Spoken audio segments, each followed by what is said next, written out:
Donc pour moi, l'enluminure, c'est l'art d'apporter la lumière et de prouver aussi qu'on peut apporter cette lumière avec une touche de modernité, prouver que l'enluminure a encore sa place aujourd'hui, qu'elle peut s'adapter à notre monde et qu'elle s'approche autant aux enfants, aux adultes qu'à tout le monde qui aime la lumière dans la peinture.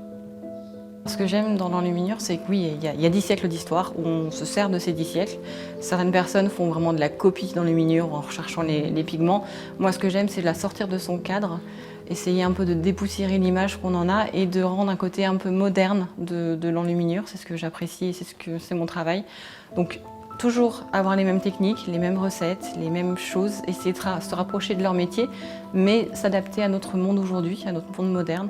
Donc soit pour faire des prénoms, pour faire des marque-pages, pour aussi, moi je fais sur du verre, sur de l'ardoise, voilà, changer les supports, essayer de diversifier cet art qui est riche et qui s'adapte finalement à beaucoup de choses.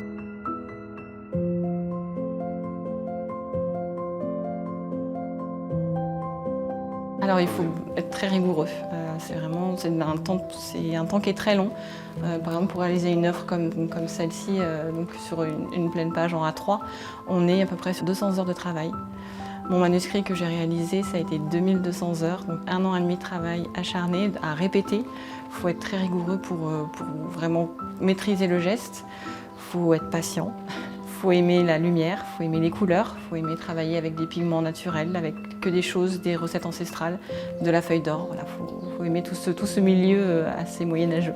Alors moi, ce que j'aime beaucoup, c'est la lumière que ça apporte. C'est le message qu'on va guider. Et c'est beau parce que derrière, il y a tout un travail de répétition, de technicité. On ne se lance pas dans un texte, par exemple en calligraphie, on ne va pas se lancer à écrire notre texte et puis c'est bon.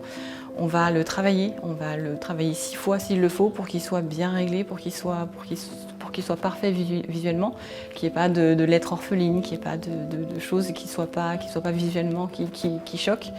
Pareil pour la peinture, on va travailler d'abord, si on fait un drapé en entier, on va travailler un élément, un genou, un bras, pour ensuite pouvoir faire l'entièreté du drapé.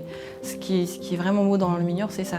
Enfin, moi, ce que je trouve, c'est ce côté technicité, ce côté on va le travailler beaucoup pour rendre ce que nous on veut de plus parfait.